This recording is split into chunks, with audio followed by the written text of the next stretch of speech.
Satu ketika Sayyidina Ali radhiyallahu anhu, beliau lewat ketemu dengan seorang qadhi. Faqala lahu.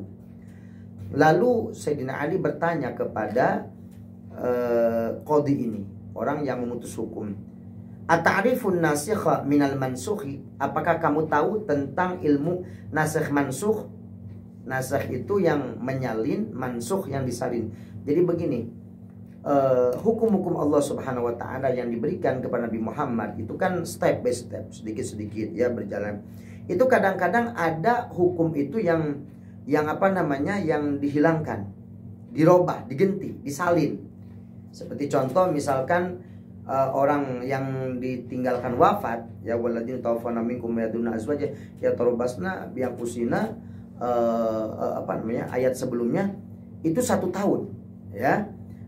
Ayat sebelumnya dikatakan dalam ayat tersebut yaitu 1 tahun. Lalu oleh Allah Subhanahu wa taala karena dianggap terlalu lama ya, sehingga akhirnya dirubah menjadi 4 bulan 10 hari. Itu tadinya 1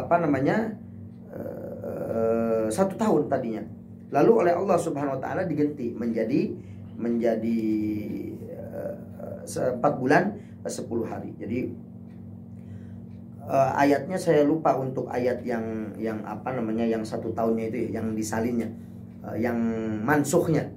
Jadi ada ayat dulu awal ayat diturunkan itu mengatakan bahwa orang yang ditinggal, seorang perempuan ditinggal oleh suaminya, maka iddahnya itu 1 tahun. Akhirnya dinasakh oleh Allah Subhanahu wa taala menjadi 4 bulan 10 hari.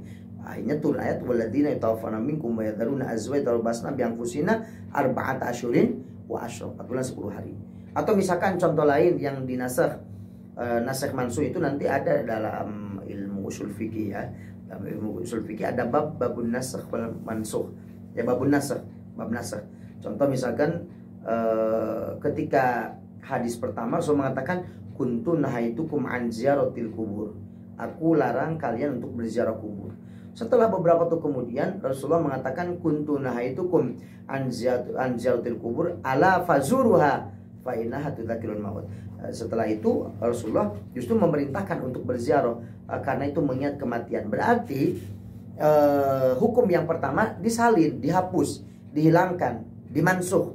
Lalu datang nasikh. Maka yang dipakai yang mana? Yang kedua.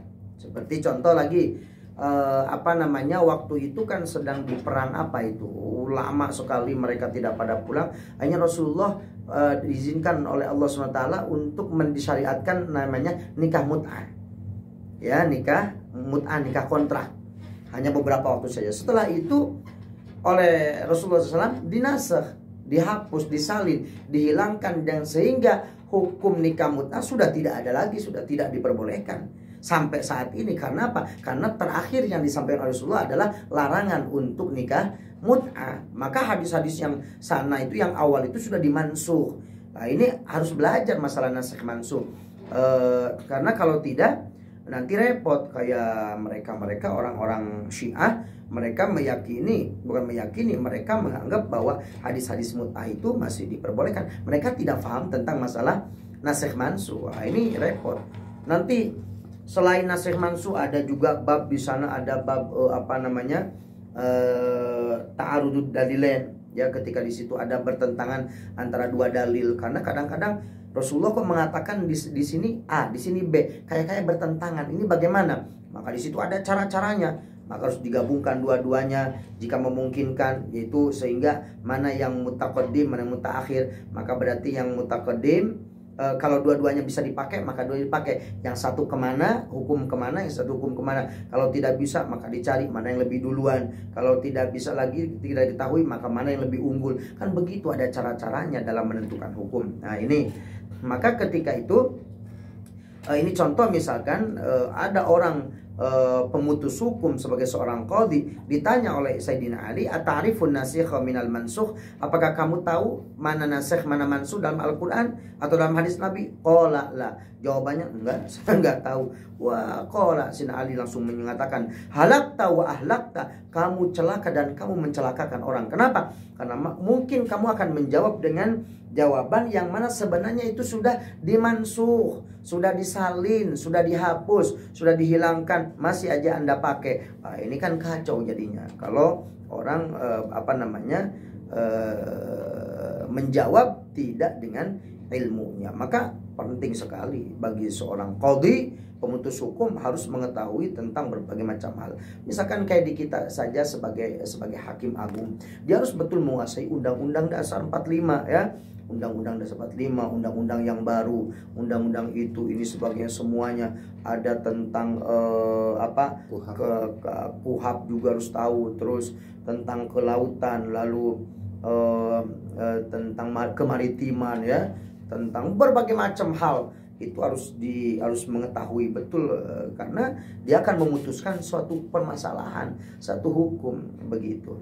Nah, qala ba'dul ulama, ada sebagian ulama mengatakan idza marrat bika mas'alatun wa madha salasatu ayamin fala tufti fiha illa ba'da muraja'atiha aw ma hadza ma'nahu.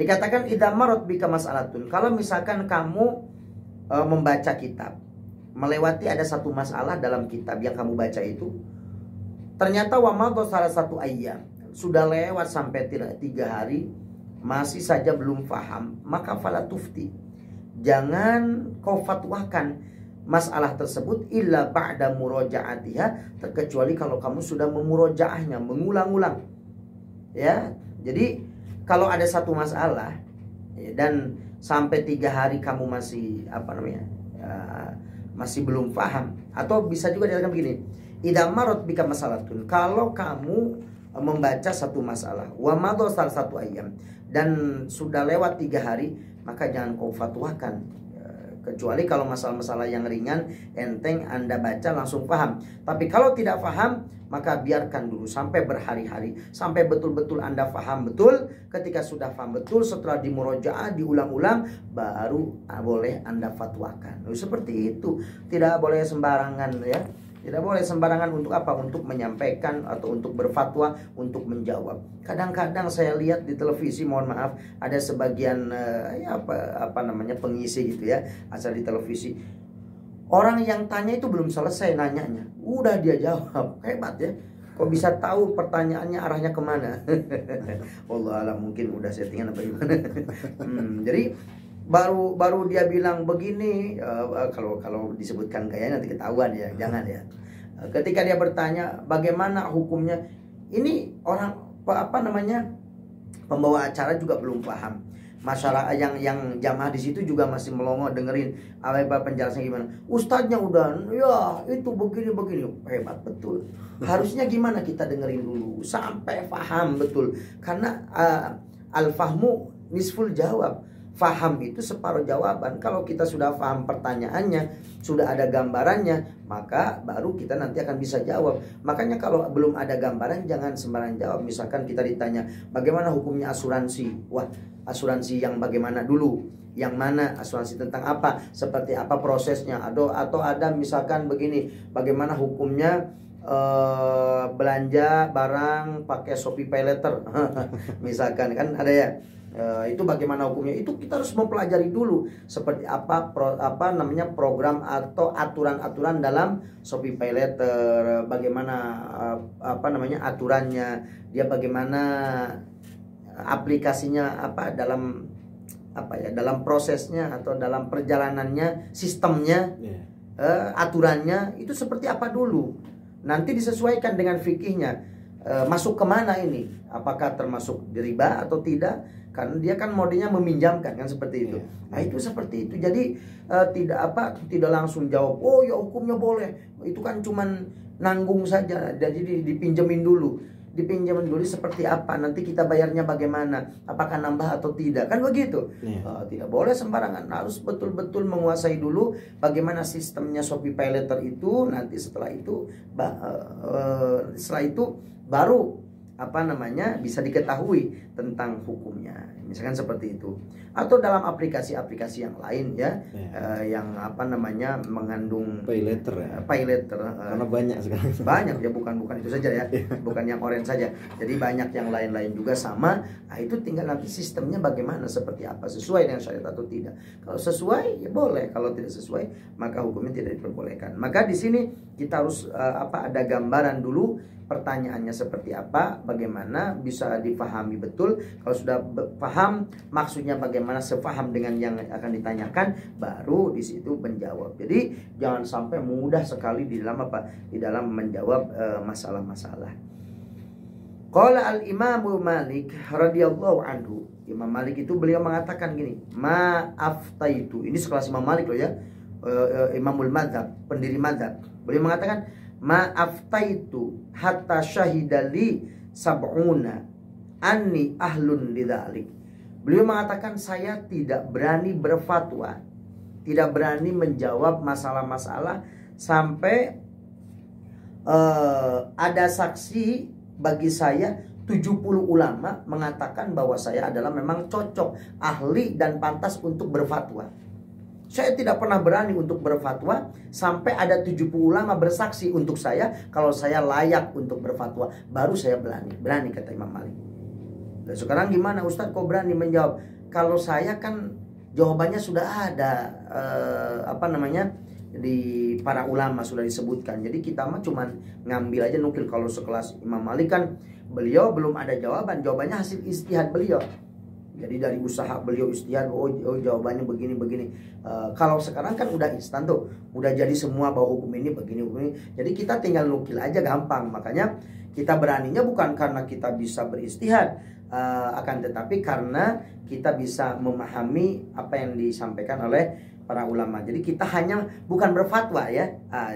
Sama saya ini bukan berfatwa. Saya hanya hanya menyampaikan jawaban yang dijawab oleh para ulama. Ulama menjawabnya begini, maka saya sampaikan gitu. Bukan saya menjawab sebagai mufti, tidak. Siapa saya? Mufti itu syaratnya berat sekali dan juga bisa masuk neraka.